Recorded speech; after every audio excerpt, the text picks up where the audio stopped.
Okay, in this video, we're going to think about what triple integrals mean. So we are moving from double integrals to triple integrals, and I think the best way to move from one to the other is to first recall our interpretation of double integrals and see how we can jump up one dimension.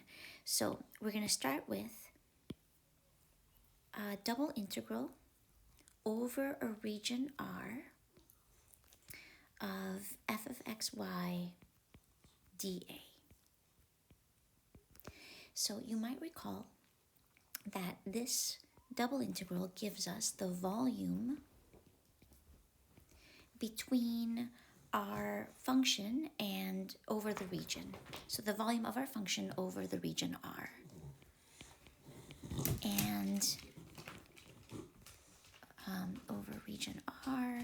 And so this is in 3 dimensions, right? So this is a 3D measurement. This also, if f of xy equals 1, we've seen that this will give us area. So the double integral, when f of xy is 1, gives us the area of the region, which is a 2D measurement.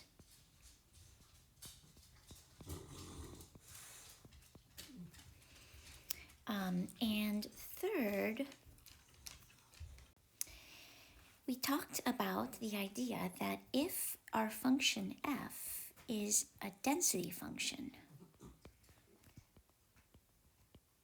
in this case, density over an area, so density defined as mass per unit area, then the double integral gives us total mass of the region R. So this would give us total mass. That's because if we take F to be mass per unit area and multiply by area, we get mass after we add everything up. So this is total mass, and this is a 2D measure. It's the mass of a thin plate that has any shape, right? But it's arbitrarily thin, so it only has a 2-dimensional measure.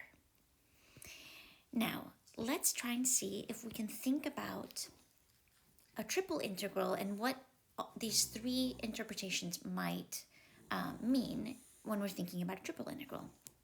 So this is what a triple integral looks like, and we're going to call the region over which we integrate, we're going to call that D to distinguish it between R. So recall also that R is a 2-dimensional region. So it's a region on a plane. Here, D is going to be a 3D region. So we're actually integrating over a region in space.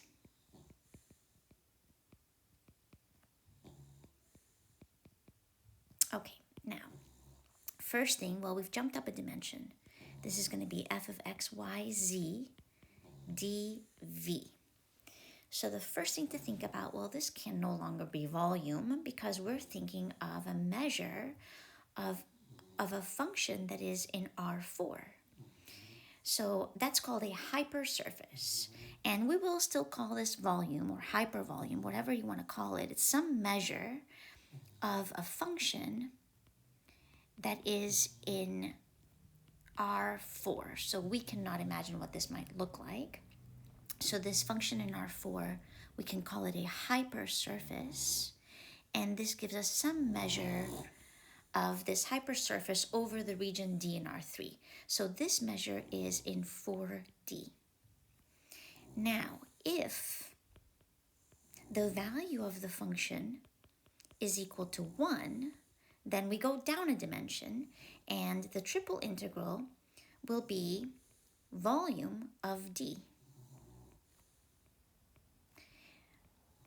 So the volume of our 3D region. So this is a 3D measure. Of course, we can also think of f as a density function. So if f of xyz is density, and this time that means mass per unit volume, so how much mass is contained by a point in our region, then the triple integral will give us the total mass of our region.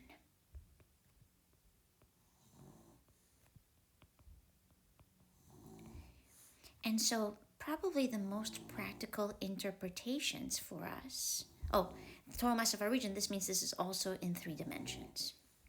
So when we think about triple integrals, probably number 2 and number 3 are the most reasonable interpretations of triple integrals, because it's very hard for us to even visualize a hypersurface. So those are the ways to think about triple integrals. We'll often ask for using a triple integral to find volume. Of course, we can also use a double integral to find volume. And we'll often think about the function that we're integrating being a density function over volume, so that we're getting the total mass of a 3-dimensional region. Now, let's turn to defining triple integrals. So we're going to use Riemann sums, as we have used all along in this course, to define an integral. And our first step is to partition our region, and our region D now is in space. So if you look below at the diagram, you can see the region is a little tetrahedron. So it's bound between the YZ, XZ, and XY planes, and this other plane that intersects those planes. So we get a tetrahedron. So we partition this into little tiny boxes. We calculate the volume of each box. We pick a point in each box to evaluate our function. We form the product of our function times the little volume of a box. So if our function is density, then this is the product of the density over a little piece of volume. So it's giving us mass of that little tiny little box. And then we add up all of our boxes in some systematic way.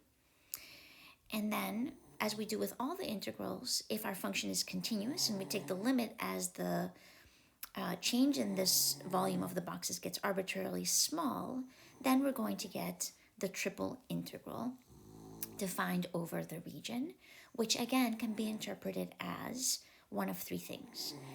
The volume of some kind of hypersurface, and our hypersurface is f of xyz in R4, or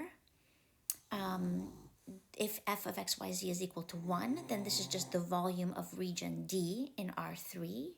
Or if f of xyz is a density function, then this triple integral would give us total mass.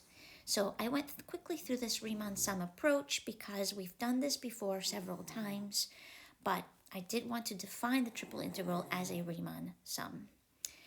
In the next video, we're going to talk a little bit about evaluating triple integrals.